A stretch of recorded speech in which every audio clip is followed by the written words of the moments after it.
Hi guys, we almost have to feel sorry for Rishi Sunak because as soon as he gets a bit of good news, pretty much within a few days he gets some really bad news. So the Tories could be facing yet another by-election. This time it's the former Conservative MP Scott Benton. Now he was elected with a slim majority back in 2019 of about 3,000, but had the whip removed in April this year, so he sits as an independent. The Standards Committee has issued a 35-day suspension, which is likely to result in a recall in his constituency. Now, technically, he isn't a Tory, but this is the last thing Rishi Sunak needs. Just being told, Standards Committee is saying 35-day suspension. Well, does that trigger another by-election? Potentially it does. Triggers a recall petition. If enough of his constituents sign that recall petition, there will be a by-election.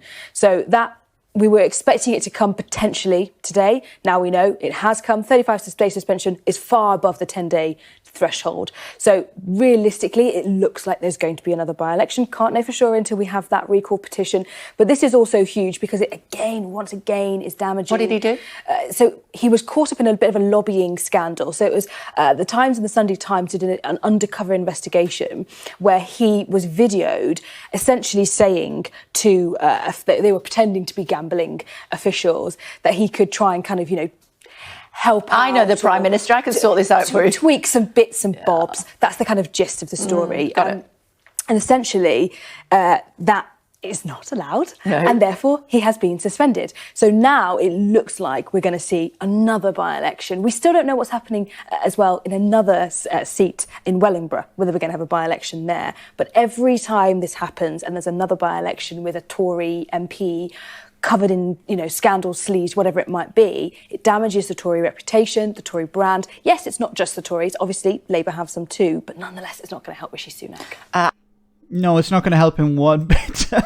And this is wonderful because once again, you have the Conservatives back in 2019 putting people into positions of power that they had no understanding of who these people were. Like, back in 2019, we saw the likes of Lee Anderson come into the House of Commons, Jonathan Gullis, and also Scott Benton. Headbangers, not vetted whatsoever, no understanding of who these people are. Now, as I said at the beginning, technically he's not a Tory because he had the whip removed back in April, so he's an independent, but he has voted with the Conservatives on a number of policies, on a number of bills. So he's still technically a Tory, or technically not a Tory, whatever way you want to put it. But it will be embarrassing for the Conservatives because he won his seat in 2019. Now, he won it with a very slim majority of 3,000. It would have been much better for Rishi Sunak for this guy to lose his seat at the next general election. He lost it as an independent. The Tories could spin it whatever way they wanted. But instead, what's going to happen, it's not guaranteed, but it's likely that there'll be a by-election. And of course, the Conservatives will have to pour resources into that. They'll have to put up a candidate. Now, Rishi Sunak probably won't campaign there because it'd be a waste of time. They know they're going to lose the seat. So they just sweep it under the carpet. But it will be an embarrassment because it will be another seat lost. It would be more ammunition the rebels have within the Conservative Party against Rishi Sunak. You're going to hear Boris Johnson probably respond about this. Oh, look, we won this seat in 2019. If I had been in charge, I would have held on to it. Liz Truss probably will mention something about it. You'll have the rebels within the Conservative Party complaining about, look, Rishi can't hold on to seats. Boris could.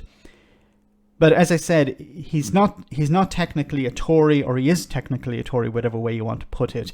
But it would have been much better for him just to lose the seat at the next election, swept under the carpet, nothing to do with us, and move on. But it's going to be expensive. It's going to be embarrassing, and as we heard in the report, there could also be another by-election. So if this other by-election is lost as well, it's going to be more embarrassment for Rishi Sunak, more embarrassment for the Conservatives, and more support probably moving to the far right, the Reform UK party, and perhaps also more moderate support moving to Labour. Let me know in the comment section, guys, what you think. As always, your comments are greatly appreciated. Thanks a lot.